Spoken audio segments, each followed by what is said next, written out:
ابھی آئیں گے فرٹیلیٹی پیریڈ میں، جو اس وقت 15 برس کے ہیں، 14 برس کے ہیں، تو اس وقت ہمارا اگر 2.1% آبادی میں گروتھ ریٹ ہے تو بڑھ جائے گا، کیونکہ ہمارے ہاں اس پہ سیاست خاموش ہے، ریاست خاموش ہے، اور یہ اتنا بڑا جو ہمارا آبادی کا کرائسس ہے اس پہ توجہ نہیں ہے۔ اور اس آبادی کے علاوہ اس کے کہ ہمیں آبادی کے اتنے بڑے جو شرح اضافہ ہے، گروتھ ریٹ ہے، اس کو کم کر کے ہمیں بھی دنیا کی طرح 1% یا 1% سے کم پہ لانا چاہیے، لیکن ایٹ دا مومنٹ کوئی سنجیدہ ایفرٹ اس پہ نہیں ہو رہی، نظر ہی نہیں آ رہی۔ یہ ایک ایشو ہے۔ Not even an awareness campaign. Not even an awareness campaign. ہم دنیا میں وہاں شرمیلے رہ گئے۔ یہ شرمیلے ہونے کا نتیجہ ہے کہ ہم نے 3 کروڑ کی آبادی کو جو ہے وہ 23 کروڑ 30 لاکھ کر دیا۔ اس سے تو بہتر ہے کہ یہ تھوڑے سے کم شرم والے ہوں اور انسان کے بچے بنے۔ لیکن بہت اہم بات جو ہے وہ یہ کہ ہماری تعلیم غیر معیاری ہے۔ متفق جی، ٹھیک ہے۔ ہماری تعلیم کا بڑا حصہ، ہماری جو ڈگریاں ہیں جو ہم یونیورسٹیوں میں اور کالجوں میں بانٹ رہے ہیں، وہ ہمارے نوجوانوں کو اس قابل نہیں بناتی کہ وہ اپنی قوم کی ترقی میں، پیداواری صلاحیت میں، مقابلے میں کی صلاحیت رکھتے ہیں دنیا کے ساتھ۔ ٹھیک ہے۔ تو میں سمجھتا ہوں کہ ہماری سیاست، ہماری معاشرت، ہمارے ملک کے لوگوں کو اس بات کا احساس ہونا چاہیے کہ تعلیم اور معیاری تعلیم، good quality education, competitive education, قابل مسابقت تعلیم کے بغیر ہم آگے نہیں بڑھ سکتے۔ جو ہماری موجودہ صورتحال ہے اس میں یہ نوجوان، جنہیں ہماری معیشت کا جو حال ہے وہ تو سب کے سامنے ہے، یہ نوجوان ان بیکار ڈگریوں کے ساتھ میدان میں آ جائیں گے تو یہ تو سوسائٹی جو ہے وہ مزید انتشار کا شکار ہو جائے گی۔ وہ کیا کریں گے جب ان کے پاس روزگار نہیں ہوگا؟ وہ جرائم، جگاڑ، ناجائز ذرائع، ناجائز اقدامات کی طرف مائل ہوں گے جب اور سائیکولوجیکلی کتنا ڈیمیجنگ ہے کہ آپ کے پیرنٹس پیسے لگا رہے ہیں، آپ اپنی طرف سے پڑھنے بھی جا رہے ہیں، آپ امتحان بھی دے رہے ہیں، اس کے باوجود آپ کی ڈگری جو ہے وہ اس لائق نہیں آپ کو بنا رہی کہ آپ کمپیٹ کر سکیں۔ اور اس میں یہ بھی شامل کر لیجیے کہ پوری آبادی میں یونیورسٹی گریجویٹ، جسے ہم اپنی پرانی زبان میں BA کہا کرتے تھے نا، بیچلر، یونیورسٹی گریجویٹ، ان کی تعداد کتنی ہے؟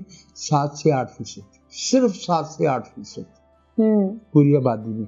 ہماری 75% آبادی کی اوسط سکولنگ جو ہے وہ 5.2 برس ہے، یعنی پرائمری تعلیم ہے۔ وہ پرائمری تعلیم جو ہے وہ نہ ہونے کے برابر ہے، وہ نہ ہونے کے برابر ہے۔ تو اس لیے میں دوبارہ اور میں اس میں آپ سے ایک اور بات عرض کروں، یہ جو ہمارے اساتذہ کو پارسائی کا ہوقا ہے، ہاں ہے، آپ نیکی بھلے کمائیں یا نہ کمائیں، آپ خود کو اس قابل بنائیں کہ آپ بچوں کو صحیح تعلیم دے سکیں۔ بالکل، ہمیں کوئی غرض نہیں ہے کہ آپ جو ہے وہ جنت میں جاتے ہیں یا دوزخ میں جاتے ہیں، آپ ہمیں دوزخ میں مت دھکیلیں۔ یہ جو ہمارے اساتذہ جو ہے وہ یونیورسٹیوں میں، کالجوں میں ہمیں تعلیم دے رہے ہیں، وہ تعلیم نہیں دے رہے، وہ تلقین کر رہے ہیں، وہ انڈوکٹرینیشن کر رہے ہیں۔ تعلیم کا ایک بنیادی معیار ہے سوال مرتب کرنے کی صلاحیت، قوم کو جو درپیش مسائل ہیں ان کے حل کی طرف بڑھنے کی صلاحیت۔